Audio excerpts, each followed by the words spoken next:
With all the extra media attention surrounding the WNBA this season, with the rookie year of Caitlin Clark, the Olympics coming up, Angel Reese's arrival in the WNBA, and just good old basketball, a lot of comments have been made, but none has went more viral probably than Charles Barkley's comment about the WNBA women hating, because that has spawned several conversations and several different interactions, including the viral moment between Monica McNutt and Stephen A. Smith.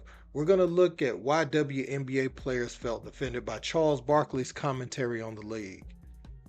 The WNBA has always had wonderful players, and great basketball has always been played at the highest level. You look at players such as Cynthia Cooper, Lisa Leslie, Diana Taurasi, Cheryl Swoops, Candace Parker, the list goes on and on, but several legends throughout the history of the game.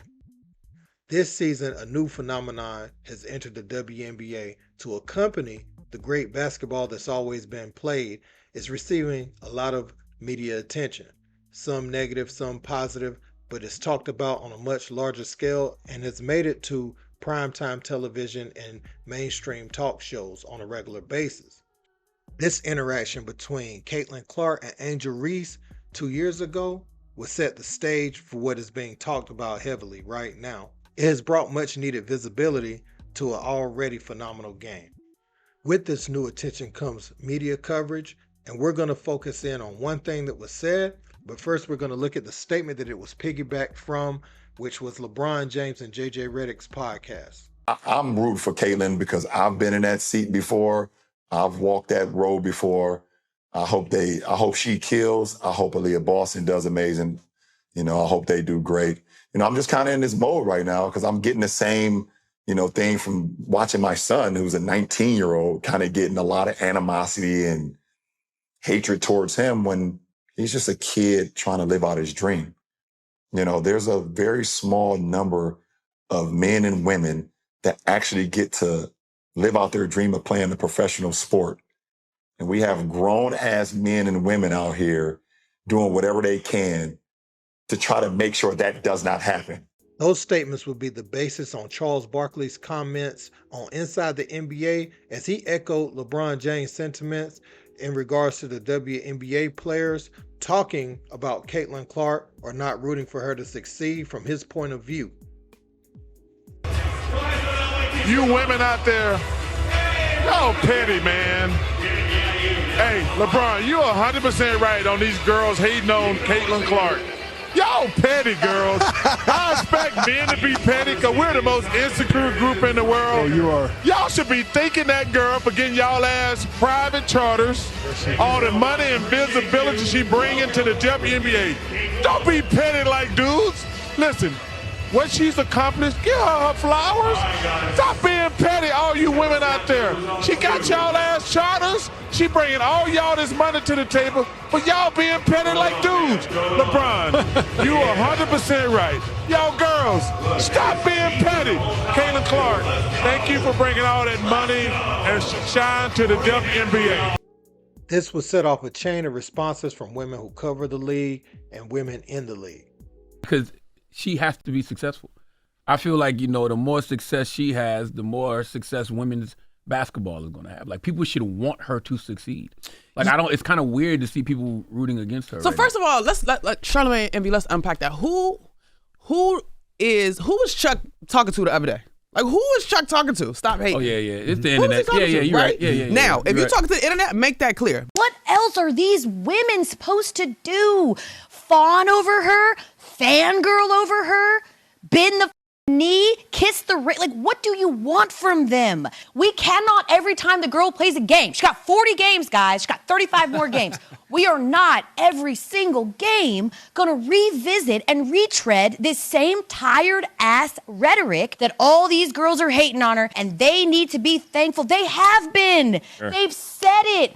Time and time and time again. You want the girl every single time she walks out onto the court? What are we supposed to do? You want them all to give Caitlin their firstborn? Like, what are you looking for? Yeah, I have one thing to say about this.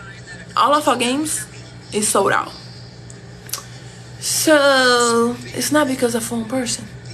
And goodbye. That was the last thing I'm gonna say about this. Be that, and I know I'll go down in history. I'll look back in 20 years and be like, yeah, the reason why we watching women's basketball is not just because of one person. It's because of me too, and I want y'all to realize that. For people like Charles Barkley to have such a big platform and say, oh, these women are petty and they're jealous, like that's simple to me. That's super simple. I need you to go a little more deep than just jealous. Maybe they're resentful towards the WNBA. Phoenix Mercury point guard Natasha Cloud chimed in and says, Charles lives in Phoenix and never been to a game, but got so much to say. I'm tired of hearing men talk about our league, knowing nothing about our history. Investors shut the F up, respectfully. Chicago Sky's Breonna Turner said, the silence was loud. Proximity to women's sports does not make someone an ally of women's sports. I don't care how many courtside seats or orange hoodies are worn. Chiney Ogwumike, who's a host of NBA Today and also has played at a high level in the WNBA, had a chain of tweets on X, and she says, Charles and inside the NBA team are goats of the industry, so respectfully I'll offer my perspective with love.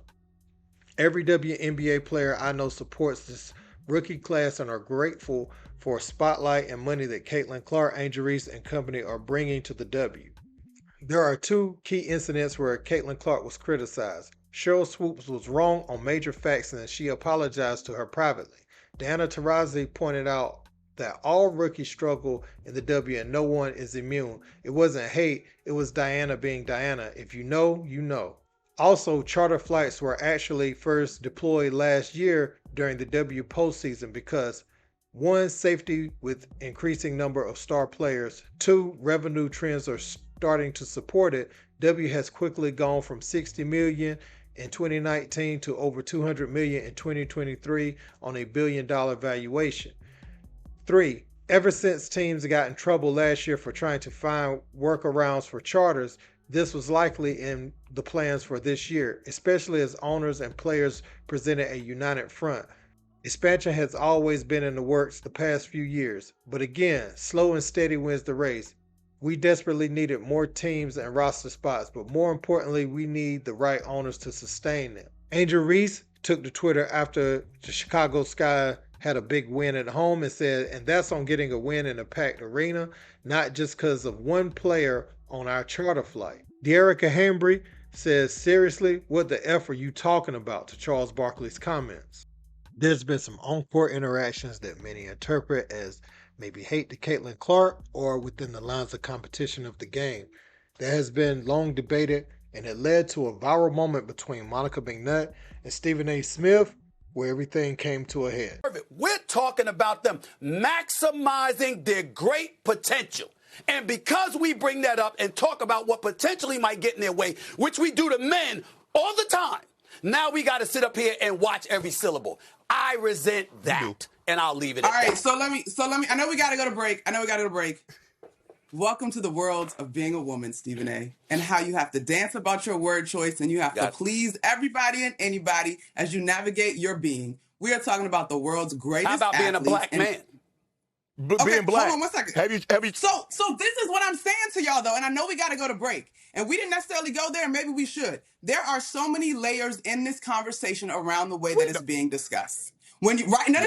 And yes, Shannon, I know y'all are going to say you know, and Stephen A., I know you just shared that you have talked about the WNBA on your program too.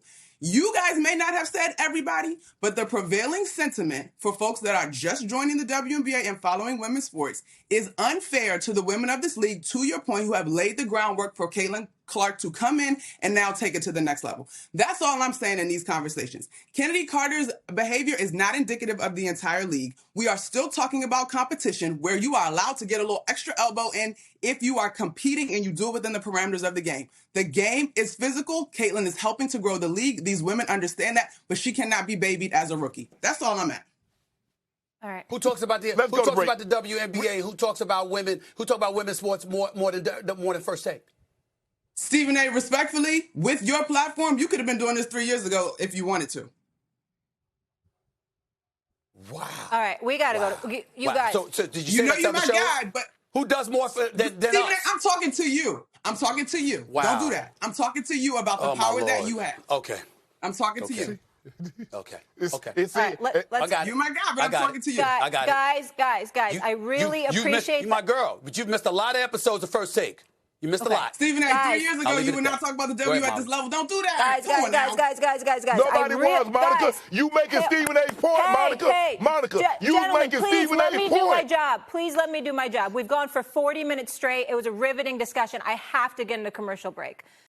Since Chuck's initial statements, he has doubled down on what he said about Caitlin Clark and the WNBA. Did you ever think you'd be on Inside the NBA talking about the WNBA protecting somebody from violence? No, I thought man, these girls getting ready to hit the lottery. I mean, this is a great time to be a woman in the WNBA. Caitlin, I mean, what she's done for the game the last couple of years, she is a shining star. I didn't think she was going to have to worry about all this petty nonsense that's going on. And it's really unfortunate because she's bringing so much notoriety to the game. I watched more college basketball in the last 2 years, women-wise, I have my entire life. They act like she didn't earn it. They're like, well, she's only getting this shine because she's white. Is race a factor? Yes, race is a factor, but her resume speaks for itself. She just set the record for the most points ever scored. They didn't prop her up just because she was white. Her accolades speak for themselves. And because she's getting endorsements and people are coming to see her, we got this petty jealousness going on, and it's really unfortunate.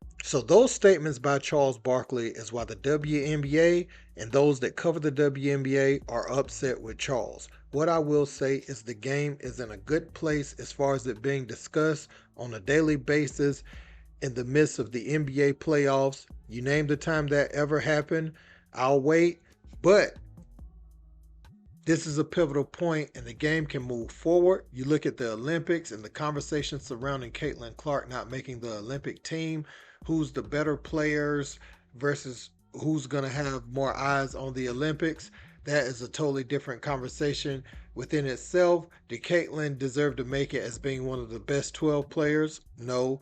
Should she have made it based off of the eyes she will bring to the game? That's another debate that has been going viral, and we will visit that at some point again.